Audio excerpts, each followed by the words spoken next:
Le livre Tête blanche est différent de ses autres livres car le livre joue une variation muette sur le thème d'abondement, du désespoir et de la cruauté.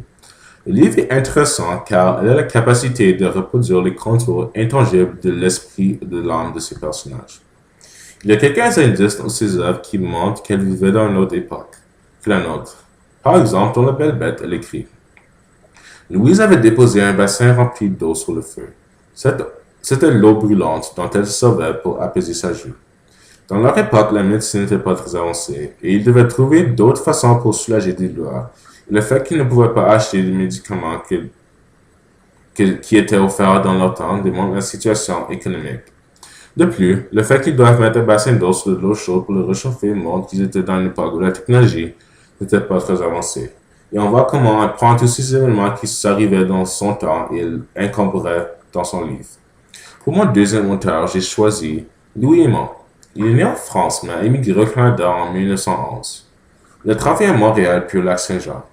Après plusieurs emplois, il a travaillé sur la ferme de Samuel Bittard. C'est à cet endroit qu'il rédigea Marie Chapdelaine. Ça l'a rendu célèbre partout dans le monde. À mon avis, Louis Aymon décrit bien les événements qui se passent dans son histoire. Il décrit la vie quotidienne des personnages à son époque efficacement. L'environnement de cet auteur était principalement axé sur les années folles, alors en outre la deuxième phase d'industrialisation. On voit aussi dans son histoire Marie Chapelain l'importance de l'interaction sociale. À leur époque, il était normal que les villes se rassemblaient pour discuter des choses et d'interagir avec d'autres personnes. Sur les œuvres de Louis Aymon, on compte son plus fameux, bien sûr, Marie Chapdelaine, qui a été recréée en un film.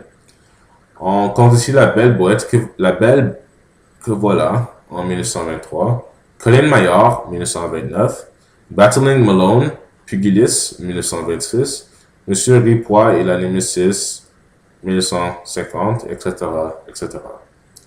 Mon troisième auteur, j'ai choisi Félix Leclerc. Il est né à Latic, au Québec, en 1914.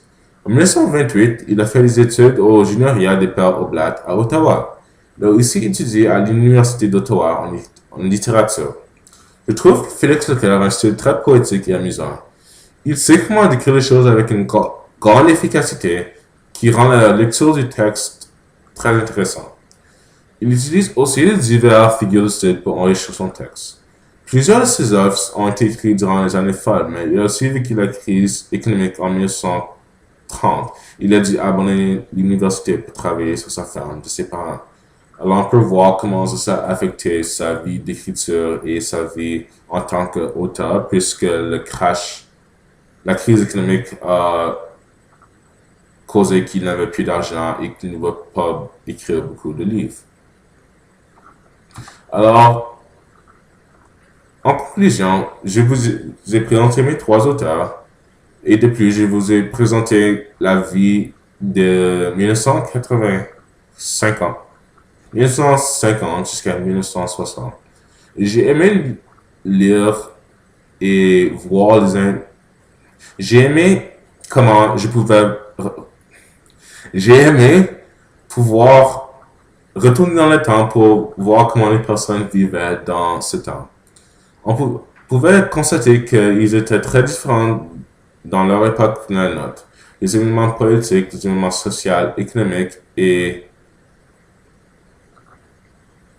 et sociaux ont été très différents que la nôtre et on peut voir que cela a affecté la littérature de cette époque. Alors j'ai aimé beaucoup amuser à aventurer dans les livres des personnes de 1960 et 1980 parce que j'ai eu une différente expérience de lecture et j'ai pu constater que la lecture de ce temps était très différente et je m'ai intéressé à voir comment ils écrivaient et comment ça pourrait m'affecter si j'aimerais ce livre. Alors j'ai été ouvert à de nouveaux portes de littérature et j'ai bien aimé.